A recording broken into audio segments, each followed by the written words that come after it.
Boxing family, it's your boy Martin, aka the Boxing Purist. Welcome once again to the Truth and Absolute channel, where I speak the truth and nothing but the truth, so help me, good God Almighty. Okay, y'all, now listen. I just seen an interview right now, and I seen a couple of you guys saw the same interview on FightHop.com with none other than Demetrius Andrade. Now, if you're not familiar with Demetrius Andrade, once upon a time, I had high hopes for Demetrius Andrade because he was a slick boxer, he was a southpaw. His most notable win, which I thought he was most impressive win, was when he gave Vanis Martirosyan his first loss in a really, really good fight. The only problem with Demetrius Andrade is that he stayed way too inactive over the years. And in doing so, I believe that Father Time snuck up on him when he least expected it. Therefore, by the time he got a big fight with David Benavidez, it was just a little bit too late. I don't believe we saw the best version of Demetrius Andrade against David Benavidez. Not saying that he would have beat David, but he definitely would have put up a better fight than he did in their outing. Now, let's get right into this one. In this interview, all of a sudden, Demetrius Andrade pulls up the fact, once again, not the fact, he wants to state an opinion, the same one that's like 2 or 3 years old now, that he believes that David Benavidez will beat Canelo. Now, listen, you could have that opinion. That's okay. I'm not hating on that. That's totally fine. It doesn't matter who you are. If that's what you honestly think, it's okay. You're welcome to have an opinion about it. It's when you start adding all the extra that it goes away from your opinion to your opinion because you're hating on the guy. One, what the hell does Canelo have to do with you losing to David Benavidez? Why still put them in the same breath if David Benavidez is about to fight David Moreau at 175, his second fight at 175. May is right around the corner. Canelo Alvarez will probably have an opponent soon. What does one have to do with the other? Why throw Canelo's name in it now? For what reason? Now you just sound like a hater. Okay, this is the part that caught my attention, and it's like, you know what, man? It is better to keep your mouth shut than to speak out of emotion, because when you speak out of emotion, there's people like myself and others that are going to catch on to it and are going to throw it out there for the world to see. And I'll get back to my original point. For somebody to say, I think David could beat Canelo, fair. That's a cool opinion. Anybody could think that. When you start talking about the reasons that David could beat Canelo is because he beat you and you're a lot taller and longer than Canelo is, it's like, okay, and you guys are different fighters. You guys bring different styles to the table. What do you and Canelo have to do inside the ring with David Benavidez?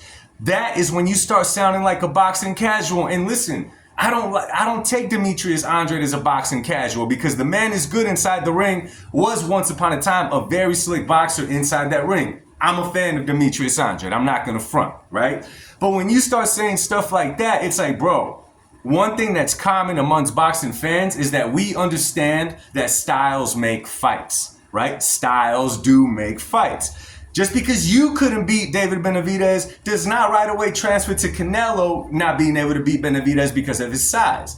And this was the craziest thing that I heard.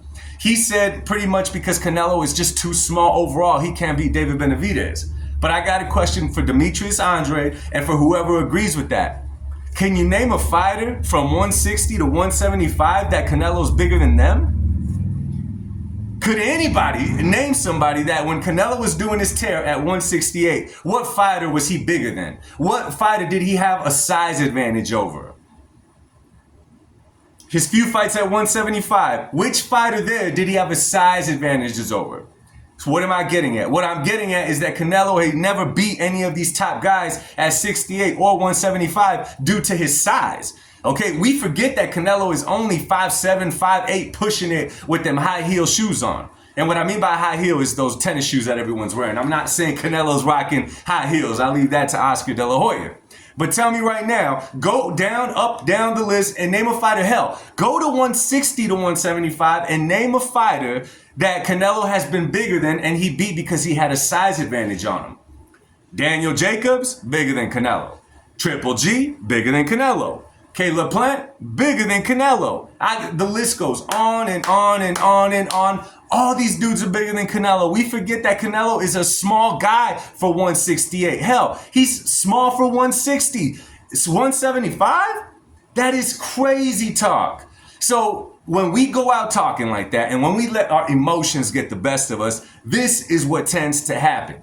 you start sounding like a boxing casual. People like myself and others who follow the sport, who study the sport, who've been watching it for a very long time, it hits us different because now we know that you're speaking out of pure hate. And for what, Demetrius Andrade? What do you gain from that? My brother, you have been outside the ring since you lost to David Benavidez. Okay, you've been outside the ring from there. Why come out talking like that? And I don't want to sound like I'm going too hard on Demetrius Andrade, but it gets to me when somebody, is doing an interview, goes talking, and they literally jump off the rails in order to throw shade at Canelo, a fighter that's not even thinking about them.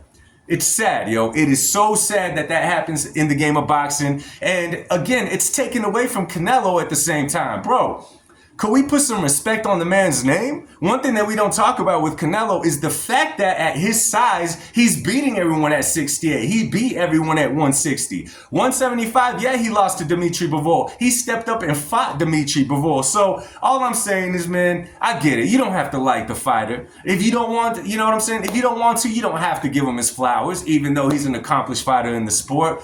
But man, just keep the hating to the side because it does not look good on you. Anyway, you guys, I'm out of here, man. I'll be dropping a new video here soon. Much love. God bless. And please, let me know what you guys think, man. And do we give Canelo, I'm asking you guys, do we give Canelo enough credit for the size disadvantage that he has going up in those weight classes? Does he get enough credit for that? I'm going to be real with you. That's something that was brought to my attention not so long ago because we just got so used to Canelo fighting dudes that are bigger than him that it just kind of became the new norm. Okay? It's funny. I saw an interview the other day. I was about to end it, but I'll keep going. I saw an interview the other day with Floyd Mayweather when he was talking about Roberto Duran. Now, Floyd Mayweather was praising Roberto Duran because Roberto Duran at 5'6", you know what I'm saying? He fought, I believe it was all the way from 135 all the way to light heavyweight. 5'6" light heavyweight, middleweight, all that kind of stuff is freaking crazy in the sport of boxing. I'm not a boxer inside that ring.